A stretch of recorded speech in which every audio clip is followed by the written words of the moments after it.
On. Hey, this is Emran Shibishi. He's Noah Tadeli. We continue our SBC World Cup show. And today we had two wonderful groups conclude, very interesting groups. First, let's talk about Group E. Japan finished top of the group. Spain move on second on goal differential ahead of Germany, who not crash out of the group stages for the second time in a row in the World Cup, who finished third, and Costa Rica finished last. And I would say today, between these two games, it was so much enjoyment for a neutral. I mean, there was a 3 minute stretch where Costa Rica and Japan and Costa Rica were the ones going through, and Spain and Germany were going home. Spain for 3 minutes, Spain were on the verge of going home. Then Germany ended up scoring the equalizer, and then they got two more to make it like I think it was like 4-2. And there was just so many it was very interesting day for a neutral, very interesting day. And I don't even know what game I want to start off with, the Japan, Spain, or Costa Rica, Germany. Um, you know what? Why don't you start? I'm gonna start with Japan, Spain. Well, Spain started off early. They got the goal of Morata, and then right after coming into halftime, the Japan manager makes two good, really good substitutions, and those pay off. Japan gets the first goal, and the second goal, which everybody can say is controversial, By but t- I by two guess by two Bundesliga players. Who did they knock out? Germany.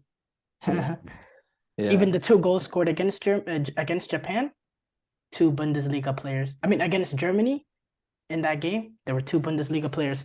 Yeah, that second controversial goal that didn't cross the line. There was another angle, and it wasn't inconclusive or whatever. I don't know what that means because the referee put his flag up saying it was. So how come you can say it's not inconclusive? Doesn't it mean you stay with the call in the field? But that's not to here nor there.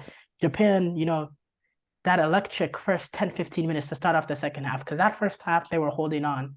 Then Spain coming out, very similar to the Germany Japan game. Japan, the manager Tomiyasu, he whatever he said at halftime, again, it worked because they came out with a different level of energy. They got players forward, they got numbers in the box. They pressed high and they tried to win it high. They One of the goals they got off turnover from Unai Simon. It was a brilliant display from Japan in a game that they only had like maybe 17, 18% possession at most.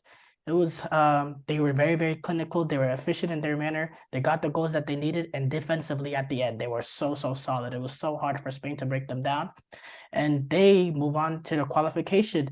um Germany, the Germany Costa Rica game, you know, Germany had it in the first 10 minutes. I thought they were gonna get blown away, Costa Rica. After Germany got that goal, it was all Germany.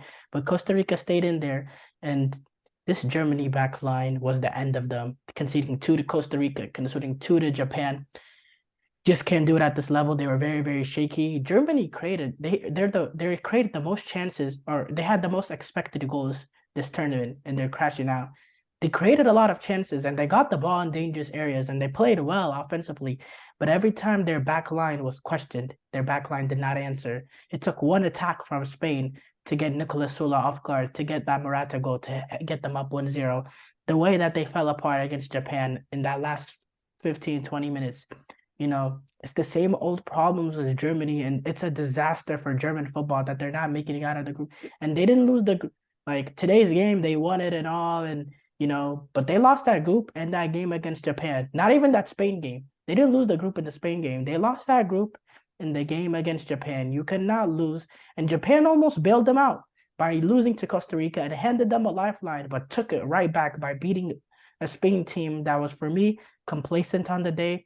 And for me, a team, I don't know if they realized the stakes, because I think that they completely overlooked the fact that Costa Rica had a chance to beat Germany. And, if they did, that could have been horrible for Spain because, you know, you it didn't really seem like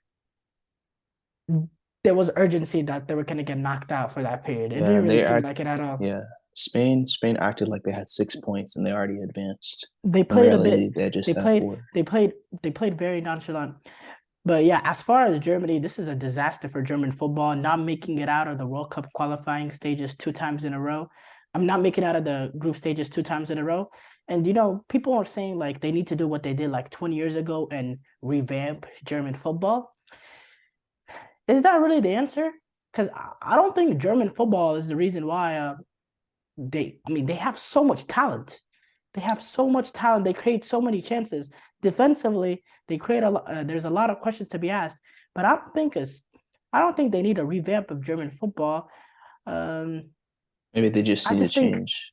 in certain moments their focus has been off, and it cost them. It cost them last World Cup. It cost them here, and there needs to be some sort of change in the German culture around that team. Maybe the fact that there's a lot of players that come from Bayern Munich has something to do with it. Um, yeah, it's a difficult question to ask, but in terms of talent, I mean, how many teams can say they have as good of a midfield as a Gundogan, Kimmich, Goretzka, a Leroy Sané, Serge Gnabry, a Thomas Muller up top who is aging and not at his best for Bayern this season. But I mean, Musiala, um, you know, They it's just a need it's a to. talented attack. And is Hansi Flick the problem? Not necessarily, because they didn't make No. it out with Joachim Law either. Is he gonna get the sack? I mean, potentially. Who knows? That's to remain to see. Germany have shown to give their managers a bit of time, like they did Joachim Low after getting eliminated in that World Cup. Maybe But he just needs to fix the there's right just side of that line. they just need to figure out what's the core problem with this team. Is it the fact that we have too many Bayern Munich players? Because there it's not. I don't think it's the fact that German football needs to change the way that they develop players because they have top class players, especially in the midfield and the attacking side. They have world class players. Defensively, they need to develop some better defenders because defensively, besides Rudiger, and the rest of that What back line is very, very shaky, and they switched it up every time. He chose three different right backs. First it was Sule, then it was Kerr, and then today it was like Schlotter. No, who was it today?